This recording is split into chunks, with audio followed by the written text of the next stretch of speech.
Hello everyone, this is Rashmi PE, Assistant Professor of Physics, Government College for Women, Mandya. In this video, I am going to explain about Zeeman effect.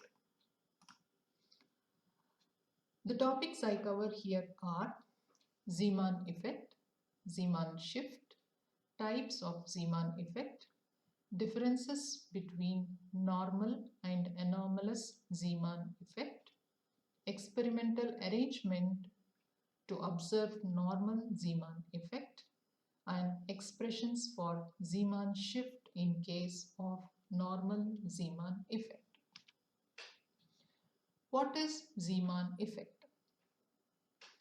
It is a magneto-optical effect, that is an optical effect observed in the presence of magnetic field. It can be defined as the phenomenon of splitting of a spectral line into two or more components of slightly different frequencies under the influence of an external magnetic field. This was first observed by a Dutch physicist, Peter Zeeman, in 1896. He observed the broadening of the yellow D lines of sodium held between strong magnetic poles. He obtained Nobel Prize in Physics in 1902 for the same. As I said earlier, in Zeeman effect, a single spectral line splits into multiple lines which are equally spaced about the original spectral line. The spacing or the separation between the component lines and the parent line in terms of frequency or wavelength is called Zeeman shift. It is usually denoted by d nu or d lambda. Here, d nu represents the separation in terms of frequency, whereas d lambda represents the separation in terms of wavelength. Types of Zeeman effect. There are two types of Zeeman effect. One, normal Zeeman effect. Two, anomalous Zeeman effect. When the atom or the source of spectral line is placed in a strong magnetic field, the spectral line splits into fewer components, in particular 3 components. This effect is called normal Zeeman effect. So in this figure, you can see the splitting of a single line into 3 components in the presence of magnetic field. So the same single line is split into 3 components which are symmetrically placed. This effect is called normal Zeeman effect. When the atom or the source of spectral line is subjected to weak or ordinary magnetic fields, the spectral line splits into more than 3 components as shown by this figure. This effect is called anomalous Zeeman effect. So here you can see single line is split into more than 3 components. So this figure represents anomalous Zeeman effect. To mention few differences between normal and anomalous Zeeman effect. Normal Zeeman effect is observed when the source of light is placed in a strong magnetic field, whereas anomalous Zeeman effect is observed when the source of light is placed in a weak or ordinary magnetic field. In normal Zeeman effect, the spectral line splits into 3 components when observed perpendicular to the magnetic field.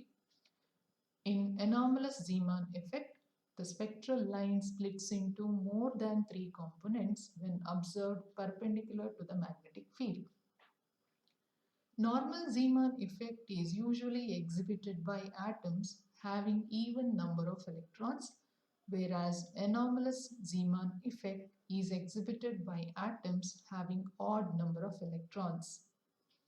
In normal Zeeman effect, only orbital angular momentum is involved and electron spin is not involved, whereas in anomalous Zeeman effect, both orbital angular momentum and electron spin are involved. Few elements which show normal Zeeman effect are zinc, cadmium, etc., whereas sodium shows anomalous Zeeman effect. The experimental arrangement used to observe normal Zeeman effect is as shown in this figure. MM is an electromagnet capable of producing a very strong magnetic field. This electromagnet is energized by connecting it to a high tension battery of V volts. The electromagnet has conical pole pieces PP through which holes have been drilled lengthwise. A source of light L emitting spectral lines is placed between the pole pieces. The spectral lines are observed with the help of spectrometer S of high resolving power, both in the direction perpendicular and parallel to the applied magnetic field. So if the spectrum is observed parallel to the magnetic field, that is in this direction, this is called longitudinal view. If the spectrum is observed perpendicular to the direction of magnetic field, that is from this direction, this is called transverse view. So the experimental observations. So when the spectrum is observed in the transverse view, that is in a direction perpendicular to the direction of the magnetic field, then the original line is found to be split into three components as shown in this figure. Here, this is the original line. In the absence of magnetic field, it splits into three components in the presence of magnetic field. Now, the central line has the same frequency. The central line has the same frequency as the original line. The other two lines have lesser frequency and higher frequencies. So this line has a lesser frequency and this line has higher frequency than the central line. So these two lines are symmetrically placed about this central line. Here d nu represents the frequency shift or Zeeman shift in terms of frequency. So about the nature of polarization, all the three lines are plane polarized, but the vibrations of the central line is parallel to the direction of the field, while those of the outer lines are perpendicular to the direction of the magnetic field.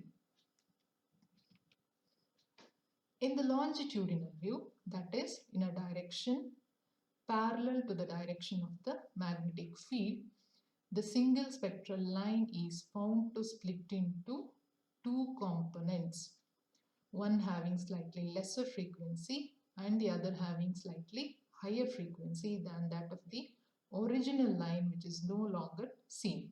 So in this figure, this is the original line, and after the application of magnetic field, the original line will be absent. Instead of that, two symmetrically placed